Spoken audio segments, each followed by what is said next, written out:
guys, today we're going to talk about Psyche and Eros, and we're going to compare it to Minerva and Niobe. So we started by first reading Psyche and Eros, and we found like the common themes, and we went more in depth into now connecting them to the news we see today. But first we wanted to talk about each theme in specific. So the first one that we found very common in both of these myths we read is jealousy, and jealousy is very present since first with Psyche and Eros, Psyche's sisters were very jealous of her life and of her beauty. Therefore, they start interrogating her about who her husband is, and they start convincing her to take some decisions that were the best ones. And also, someone who is very jealous as also of Psyche is Venus. She's so jealous about her beauty and how like she's the most beautiful girl, because like Venus is supposed to be the most beautiful one in there, like all the people.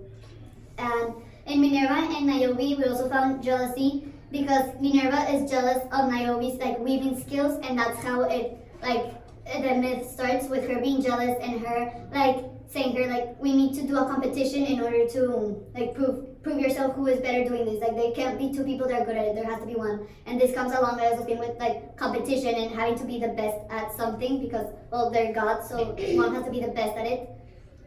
And with Niobe's story, we found jealousy when Niobe, since she had 14 children, Latona was jealous of her because Latona only had 2. So there, how would you think the story would have been different if there was no jealousy inside of the myth? I think that jealousy is definitely the main theme in the myths. Therefore, without jealousy, clearly the myths wouldn't be the same, the plot wouldn't be the same, the conflicts, and nothing would be the same. So therefore, jealousy is the main conflict in the myths. I agree, guys, as well, because jealousy comes with like being the best and superiority, and gods need to be the best. So I also think that another theme that is very present in all of these things, in all of these myths we read, is regret. And in Psyche and Eros, it's present when Eros leaves Psyche when she knows who he is. I think that another thing that's very present during the myths is regret. And in Psyche and Eros, when Eros leaves Psyche, like when Psyche finds out who Eros is, he leaves her, and that later on he takes back that, and when she's almost like dying and literally in the ground, he will convert her into immortal, converting her into a god. So I think that's where regrets come in, like why you take back what you did or you left her, because she needed to prove her love to him by many quests that Venus put to her, like if you wanted to prove it, and she completed them all, and that's when he finds out. So regret is also very present in Minerva and Niobe's myth, since Minerva felt very guilty when she provoked Arcane to hang herself, so therefore she ends up bringing her back to life, but still with a little bit of anger and, as we said before, jealousy, and therefore she makes her in the form of a spider.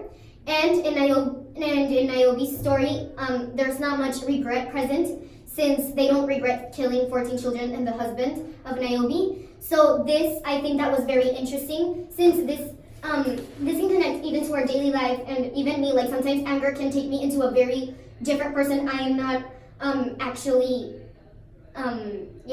so you lose your morals in a way sometimes when you get very angry. You I don't know if it happens to you, but you get blocked and you just act completely different as to who you are. So therefore I think you actually say things you don't want to say, and you do things you don't want to do, and that has happened to me, and I think that's what happened in Niobe's story of killing her, for regret comes to life when this happens.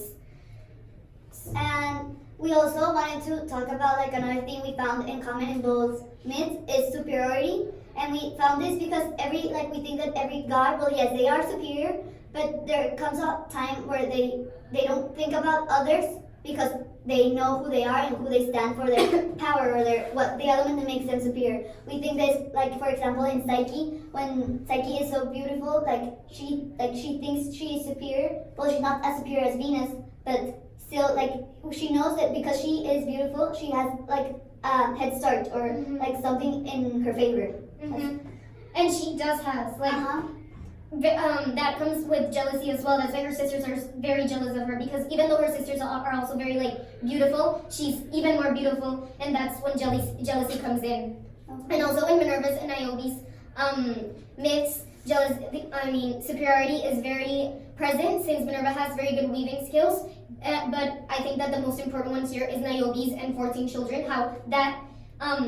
How that makes her very superior, and how it makes it clear that having 14 children was a sign of superiority in that time, and how that also has to do with jealousy as well, and how that made Latona's children very jealous of her because she only had 2. So, and I think that all in all of these three themes that we talked about, which were jealousy, regret, and superiority, have a lot to do with today's world, and have always been around in lifetime. And I think us as Mexicans, we can relate a lot with superiority and having that head start. That actually us as Mexicans, if we're not rich, if we don't have the money component, we are not we don't have a head start. We most Mexicans, lower class people or other economic classes are not white skin, are don't have the education we have, and since we are placed right now in a very rich society with money, we know we have a head start. But in the world there, being a Mexican is something you get qualified as being less. You are put aside, you are Mexican. And that came along when Donald Trump came into presidency. The way he talks about his neighboring country is just so harmful. It's so sad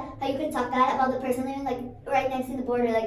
It's sad, and I think it connects to a lot of things that have happened, and I think it comes from that element of needing to have something to be superior. And some have it, some don't. But I think, for example, the United States is just so caught up in their American feeling, their American, we are American, we are better than everyone, and that's what makes them so egocentric. They are just cut in their own thing. They don't want anyone else to be completely. For example, when this past summer, a man entered to Walmart and just started killing everyone. Texas. Yes, in Texas, just a couple hours from here, literally, because he thought he doesn't want Latin people to be part of the United States, which seems very, I don't know, very egocentric to me. And it's horrible. It's horrible how you could. It's the Holocaust, killing people for who they are, for what they believe. We were not harming them. You are doing your groceries and you're getting killed for literally being in a country. Okay, if you immigrate there or you went there to live, but they're killing you for just being there. I find that's so sad, so horrible as a person. And I think that came up a lot with Donald Trump's influence and ideologies of wanting to be superior, wanting to be something more than just Americans, wanting to prove themselves to others. Yeah. So I think the themes are still seen today. I think that as also in myths, this myths came before the news we are reading right now about the kid in Walmart, the boy that went and killed so many people in Walmart. But it comes from there, and it comes from that necessity to. I find it interesting how myths can't share something. They want something for themselves. They want to have something that's just for themselves. And I found that very interesting, because I also think that has changed during the world today. Is that people are able to share and share power in some ways, but you just then see Donald Trump who's not going to share his highest position, or is not going to share his country with other people. Yeah. So it's really cool to see how the mythologies are still alive even today. So I think it's very interesting, and it was the most, it was the highlight when reading this myth. We just, literally, I remember we're wow, that this is still themes present today. So yes, And same thing happened months. Yes. So thank you for listening, and hope to see you soon. Bye.